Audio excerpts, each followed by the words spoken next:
écoutons la conclusion.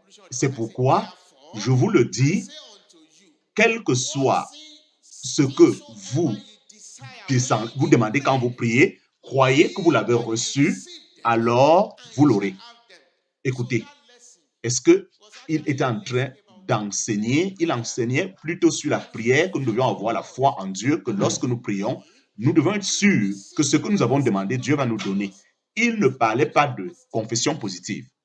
Il parlait que lorsque nous prions, quand nous avons la foi, après avoir prié, nous croyons en Dieu et nous demandons quelque chose qui est selon la volonté de Dieu. Nous ne devions pas douter, mais nous devions croire et Dieu va le faire. C'est simplement la conclusion de cette leçon que Jésus-Christ était en train de donner à ses apôtres. Maintenant, il y a plusieurs autres passages. Je ne serai pas capable. Prenons un autre passage. Romains chapitre 10. Parce que dans la bouche de 2 ou 3 témoins, chaque parole doit être établie. Romains. Mais il dit que la justice qui est par la foi parle. Ne dis pas dans ton cœur, qui est-ce que je vais envoyer au ciel afin qu'il ramène Christ ici en bas? Ou qui est-ce que je vais envoyer dans les profondeurs afin qu'il puisse ramener Christ parmi les morts? Mais qu'est-ce qui est dit? La parole est en toi, dans ta bouche et dans ton cœur. Et ainsi, c'est la parole de la foi que nous prêchons. Écoutez, qu'est-ce qu'on appelle la parole la foi? Qu'est-ce que la parole la foi? J'aimerais savoir si nous comprenons exactement ces choses dans le contexte. De quoi l'apôtre Paul parle la parole de foi, si nous oublions ce qui est dit par le passé? Quelle est la parole de la foi dont Paul est en train de parler ici? L'évangile de Christ. Il n'est pas en train de parler de la confession positive. Il est en train de dire que cette parole de la foi, cet évangile de Christ que nous prêchons, c'est la même chose que la parole de vie. Lorsque nous écoutons la parole de foi, la parole de sa grâce, vous voyez, c'est la même chose qu'il est en train de dire. Ils sont en train de parler de l'évangile de Christ. Dieu ne parlait pas des confessions positives. Il parlait de croire en l'évangile, que si tu crois en cet évangile, tu seras sauvé. Je me rappelle, lorsque j'étais un jeune chrétien, je suis toujours un jeune chrétien, je ne suis pas un vieux chrétien. Lorsque j'étais vraiment jeune chrétien à l'époque, oui, vraiment, parfois je doutais de mon salut. Je dis, est-ce que je suis vraiment né de nouveau? Et vraiment, j'étais dans une dénomination très étonnante qui prêchait la sainteté. Et ce style de sainteté qu'on prêchait, elle était tellement mécanique que si tu étais honnête, tu devrais être toi-même sûr que tu n'es pas sauvé. Oui, si tu n'es pas honnête, si tu étais vraiment honnête envers toi-même et que tu les prenais sur leurs paroles, tu allais te rendre compte que tu n'es pas sauvé. Et je suis devenu très confus. J'ai dit, Dieu, comment est-ce que tu peux me sauver maintenant? Comment tu peux me sauver maintenant? Et je doutais continuellement. Qu'est-ce que cette écriture est en train de dire? Que vous n'avez pas besoin de douter si vous êtes vraiment né de nouveau, si vous croyez ce que c'est que l'évangile de Christ, Christ qui a été crucifié, Christ qui est ressuscité, vous n'avez pas besoin de douter encore. Vous êtes sauvés. C'est ce que Paul est en train de dire ici. Il ne dit pas que nous devions confesser que je suis riche. Mais ils utilisent ce passage. Vous voyez, dans leur livre, ils citent toujours ces écritures pour supporter cette confession positive. Allons au prochain. Je veux dire, il dit, si vous confessez avec votre bouche, ils disent que vous voyez que l'écriture dit qu'on doit confesser avec la bouche. Si vous avez besoin d'un car, dites, j'ai déjà la voiture. Et vous auriez donc la voiture. Si vous avez besoin d'une femme, dites, j'ai une femme. Et alors, vous auriez la femme. Mais est-ce que ce n'est pas ridicule? Mais c'est ce qu'ils nous ont enseigné par le passé. Et la plupart d'entre nous, on a cru. Je sais que peut-être beaucoup d'entre vous doutent de ce que je dis parce que je ne suis pas un grand homme de Dieu. Mais vous ne déterminez pas la vérité par la grandeur de l'homme de Dieu. Vous déterminez la vérité par ce que la Bible dit ou la doctrine biblique dit dans le contexte. Voilà comment on détermine la vérité. Non pas si je suis un puissant homme de Dieu tel qu'on a l'habitude de le dire. Non. En disant pas. Alors, si tu confesses de ta bouche le Seigneur Jésus-Christ, Et si tu crois dans ton cœur que Dieu l'a ressuscité des morts, alors tu serais sauvé. Est-ce qu'il a dit qu'on doit continuer à confesser, je crois en Jésus, je crois en Jésus? Non. Il dit, lorsque l'évangile vous a été prêché, il dit, effectivement, Jésus-Christ est le Fils de Dieu. Lorsque vous croyez, ah, c'est vrai. Ah, je suis un pécheur. Ah, c'est vrai. Jésus-Christ est mort pour mes péchés. Ah, en vérité, il est ressuscité des morts. Et vous confessez cela de votre bouche, alors vous seriez sauvés. C'est aussi simple. C'est ce que Paul est en train de dire. Il n'est pas en train de nous dire, j'ai besoin d'un ordinateur, j'ai l'ordinateur, j'ai l'ordinateur, j'ai l'ordinateur. Vraiment, ces choses semblent, même Jésus-Christ a dit, nous devions éviter des paroles vaines ou des vaines répétitions. Nous devions éviter ça. Dieu n'est pas sous. En fait, après un moment, je suis arrivé à la conclusion que si Dieu veut faire quelque chose pour moi, je ne dois pas me mettre. N'est-il pas mon père, hein? Alors, même mon père physique, est-ce que je passe le temps pendant que j'ai besoin de quelque chose? Combien de fois mon père spirituel? Je crois qu'en fait, c'est un manque de foi. Même s'ils disent qu'ils enseignent la foi, en réalité, c'est un manque de foi qui amène les gens à enseigner de telles choses. Si vous croyez vraiment en Dieu, vous ne deviez pas pratiquer tout cet ensemble de choses. En fait, je me réjouis en Dieu et je me repose en Dieu parce que ces petites choses dont je vous enseigne, je n'ai pas besoin de confesser 1000 fois avant que Dieu fasse quelque chose pour moi. Et que je vous le dise, la plupart des choses spectaculaires que Dieu a fait pour moi, c'est juste simplement en disant, Père, j'en ai besoin, donne-moi. Je ne suis pas en train de dire qu'on ne doit pas gêner. Moi-même, je jeûne. Mais la plupart des choses, je n'aime pas gêner pour les avoir. Je n'ai pas fait des choses pendant ces occasions. Je n'ai fait aucune sémence. J'ai seulement dit, Père, s'il te plaît, tu sais que j'ai besoin de ceci. Et avant de se rendre compte, le Père l'a fait. Juste de manière simple. Voilà comment votre vie doit être, simplement. La foi, nous devions aussi comprendre que la foi, ils disent que pour que notre foi puisse grandir, on doit confesser, confesser, confesser. La foi ne grandit pas par des confessions positives. Comment est-ce que la foi grandit? Au travers de la compréhension de la parole de Dieu et au travers de la pratique de ce que nous connaissons dans la parole de Dieu. Voilà comment la foi grandit. Par exemple, vous êtes un professionnel. Vous n'avez pas besoin de lire des textes et vous n'avez pas besoin de pratiquer ces choses. Si vous ne pratiquez pas ces choses que vous avez lues dans les textes, comment vous allez devenir professionnel? C'est la même chose avec le christianisme. Si vous ne prenez pas du temps pour comprendre les Écritures et priant que Dieu ouvre vos yeux, je veux connaître ta parole. Et après que tu connais la parole, à ce moment, tu commences à pratiquer et tu prêches. Voilà comment on grandit dans la foi. Ce n'est pas par confesser 1000 fois la même chose que vous allez grandir. Et vous deviez penser, où est-ce qu'il a vu cela? Il y a des Écritures qui prouvent cela, mais je vais surmonter. Je ne vais pas vous les donner. On a l'exemple de 2 Pierre, chapitre 1.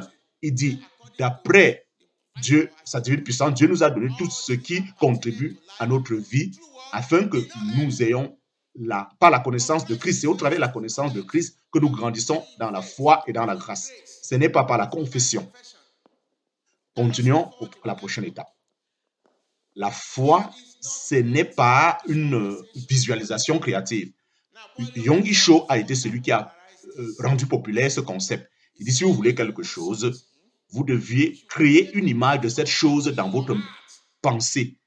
Et il est allé jusqu'au stade que vous pouviez même, si vous avez besoin d'une maison, vous partez filmer une image de la maison, vous le placez chez vous, afin que quand vous levez le matin, vous regardez cela, vous levez le soir, vous regardez cela, et il a utilisé des écritures pour pouvoir établir cette doctrine.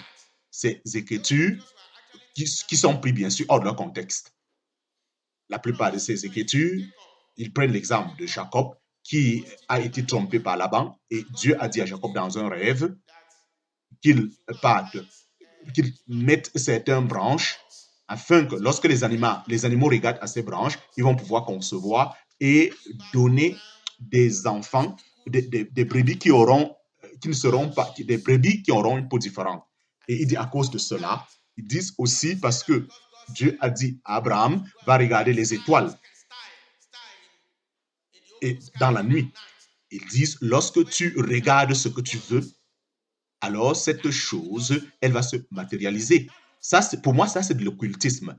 C'est l'occultisme. C'est des personnes qui ont reçu cela. Ils ont dit que c'était une religion. Ce Yonggi-sho, il appartenait à une religion asiatique. Et dans cette religion qu'on appelle chamania, il pratiquait toutes ces choses. Alors, il a amené ça dans le christianisme. Lorsque vous vérifiez dans les Écritures, vraiment, si je veux ce style de maison, il dit, je dois réagir.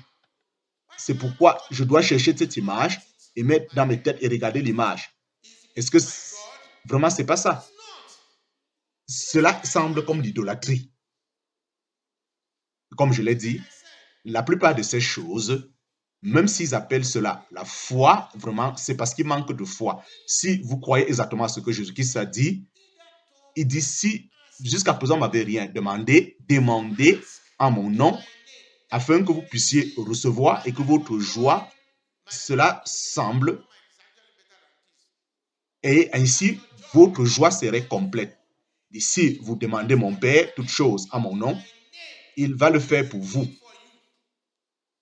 Maintenant, la plupart des gens font ainsi parce qu'ils ne croient pas en Jésus-Christ. Si vous croyez en Jésus-Christ, qu'est-ce que vous allez faire? Vous allez demander au Père quelque chose au nom de Jésus-Christ et vous n'allez pas chercher des images, confesser, renier la réalité et cela est étonnant. Vraiment, ça, c'est un manque de foi qui amène les gens à agir ainsi. Croire que nous devons demander quelque chose au nom de Jésus. Jésus-Christ a dit, mon nom, ce qui est en train de dire que le nom de Jésus-Christ est suffisant pour nous. Lorsque nous faisons toutes ces choses, parce que nous croyons que son nom est suffisant, c'est en fait pour eux, c'est un manque de foi. Ce que nous appelons la foi, c'est toutes ces choses que des personnes ils font au nom de la foi, c'est parce que nous ne croyons pas à ce que notre Seigneur nous a demandé de faire. C'est pourquoi on fait toutes ces choses. Avançons une fois de plus. La foi, ce n'est pas une force. Ce n'est pas une force. Nous utilisons la force de la foi et cela générait la foi dans votre cœur. Et vous accomplissez telle chose et telle chose.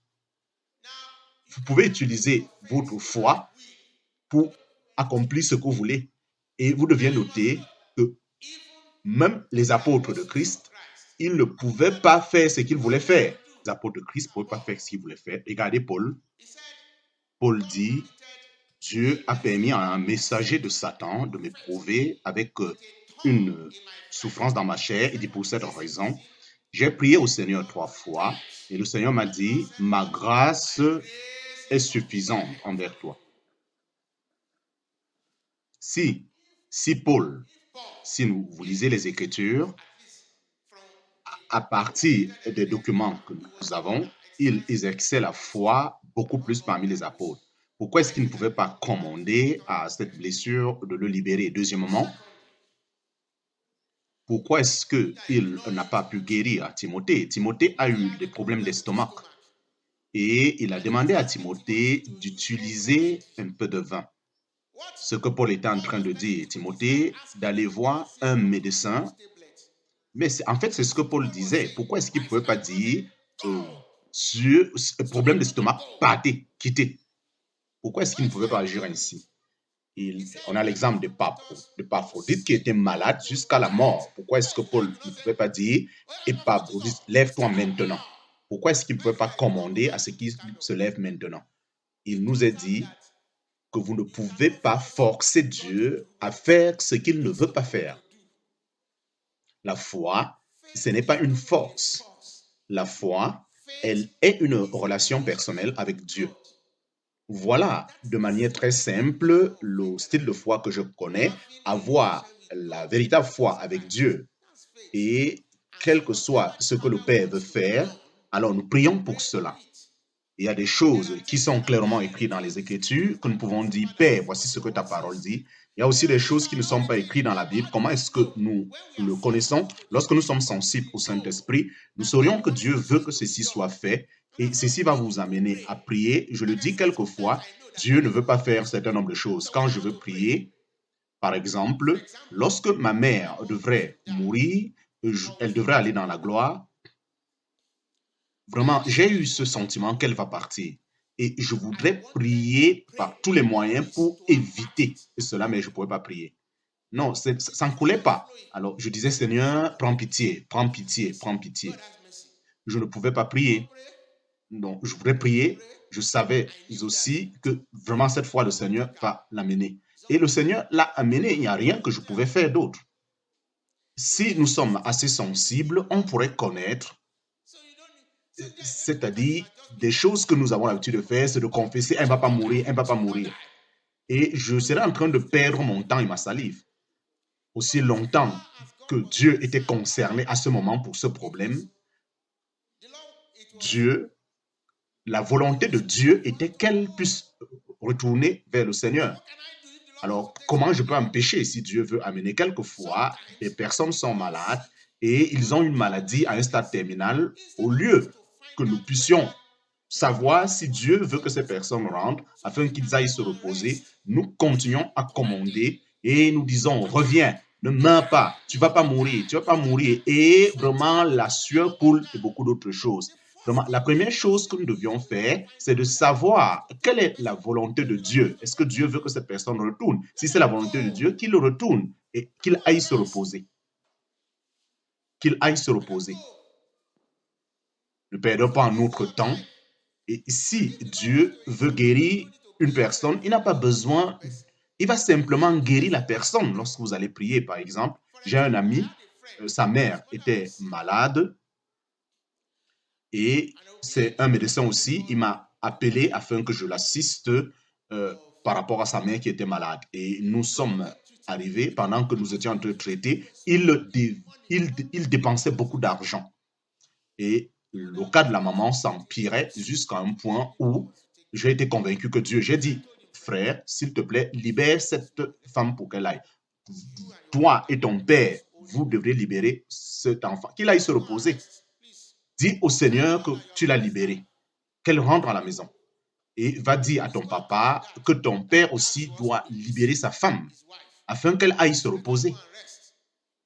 Et elle a fait sa part dans cette vie physique. Et ainsi, il a pleuré devant le Seigneur. Il a dit, Seigneur, je l'ai libéré. Et il est aussi allé dire à son père, le père aussi a pleuré, pleuré, pleuré. Et après, le père aussi a libéré cette femme. Les jours suivants, cette femme est décédée. Quelquefois, au lieu de nous punir nous-mêmes et de sauter par-ci par-là, ce que nous avons besoin de faire, c'est de savoir, dans cette situation, quelle est la volonté du Seigneur. Si c'est une oppression démoniaque, Dieu nous fera connaître et nous allons prendre autorité. Mais si c'est Dieu qui veut accomplir sa volonté, on ne peut pas changer. Un jeune docteur, il était à une interview, il a dit que l'un de ses oncles est mort. Et vraiment, il était très amer quand Dieu l'a pris. À telle enceinte qu'ils ont prié, ils ont gêné, ils ont fait tout, mais le Seigneur l'a pris. Alors, lorsque on a fini l'interview, je l'ai appelé de côté et je lui ai dit, c'est parce que tu ne connaissais pas. Et je lui ai présenté certains de mes livres que j'ai parlé sur le sujet. Après qu'il l'ait lu, il a dit, wow, wow, wow, wow, wow, wow. Vraiment, je faisais beaucoup d'erreurs. Il y a plusieurs fois que Dieu veut que la personne aille se reposer parce que la personne a fini son devoir. Et Dieu se rend compte, si je laisse cette personne revenir, il va peut-être vivre des choses étranges. Donc Dieu le prend à ce moment. N'est-il pas écrit dans les Écritures que lorsque le juste meurt, des personnes ne connaissent pas que cela vient du Seigneur afin que Dieu l'empêche de pécher dans les jours à venir? Ainsi, la chose la plus importante pour nous en tant que chrétiens, c'est de dire dans cette situation, quelle est ta volonté, ô Dieu? Avançons. Ainsi, la foi n'est pas une force sur laquelle nous pouvons imposer notre volonté pour déclarer ce que nous voulons. La foi, c'est une relation personnelle avec Dieu, sachant, connaissant la volonté de Dieu, demandant la volonté de Dieu qu'elle soit accomplie. C'est pourquoi Jésus-Christ dit dans la prière de notre Père, que ta volonté soit faite dans les cieux comme elle est sur cette terre. Lorsque nous prions, ce que nous faisons, nous établissons ce qui a été déjà établi au ciel. Nous établissons cela sur la terre. C'est simplement ce que nous faisons. Ce n'est pas comme si nous sommes en train de faire ce que nous voulons faire ou d'établir ce que nous voulons établir.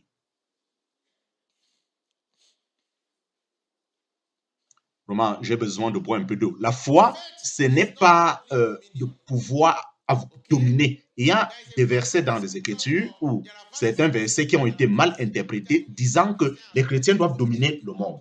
Et ainsi, on parle. Il parle de la politique, il parle de la famille, il parle beaucoup de choses. Les chrétiens qui doivent, ils parlent des médias où nous devions dominer. Pourquoi est-ce que je suis en train de dire? Pourquoi je dis qu'un chrétien ne peut pas être dans les médias, ne peut pas avoir... Non, ce n'est pas ce que je dis. Je suis simplement en train de dire que le chrétien ne peut pas faire la politique. Ce n'est pas ce que je dis. Mais notre mandat en tant qu'enfant de Dieu n'est pas de dominer le monde parce que ce monde va brûler. Mais pourquoi est-ce qu'on doit perdre notre temps, notre vie sur quelque chose qui va brûler à la fin des temps? La Bible déclare que le monde passe et sa convoitise aussi. Mais celui qui fait la volonté de Dieu demeure éternellement. Alors, il est dit, n'aimez point le monde ni les choses qui sont dans le monde. Parce que tout ce qui est dans le monde, la convoitise de la chair, la convoitise des yeux et l'orgueil de la vie, toutes ces choses sont du diable. Et toutes ces choses, elles vont brûler, elles vont périr avec le monde. Ainsi, Dieu ne nous demande pas, ne nous a pas donné le mandat de dominer ce monde. Quel est notre mandat? De prêcher l'évangile et de faire des disciples de toutes les nations. Voilà notre mandat. Et nous devons aussi connaître, non pas tous les chrétiens, c'est-à-dire que cet esprit de domination, on doit être dans les meilleurs endroits, on doit dominer le monde, on doit contrôler les affaires du monde. Vous ne pouvez pas contrôler les affaires du monde parce que le Dieu de ce siècle, il est là et il œuvre. C'est lorsque Jésus-Christ reviendra la deuxième fois qu'il va détrôner ce Dieu et Christ serait Seigneur sur toutes choses. Ainsi, la domination de Christ, elle n'est pas encore pleinement établie dans ce siècle présent. C'est dans le siècle à venir que la domination de Christ, elle va être pleinement établie. Ainsi, lorsque vous commencez à dire que les chrétiens doivent dominer en toutes choses, vous êtes en train de pouvoir prendre l'avance sur ce qui doit être fait dans le siècle à venir. Ainsi, voyons cette écriture. Romains chapitre 8, à partir du verset 18, Romains 8, 19, c'est le verset qu'ils utilisent le plus souvent.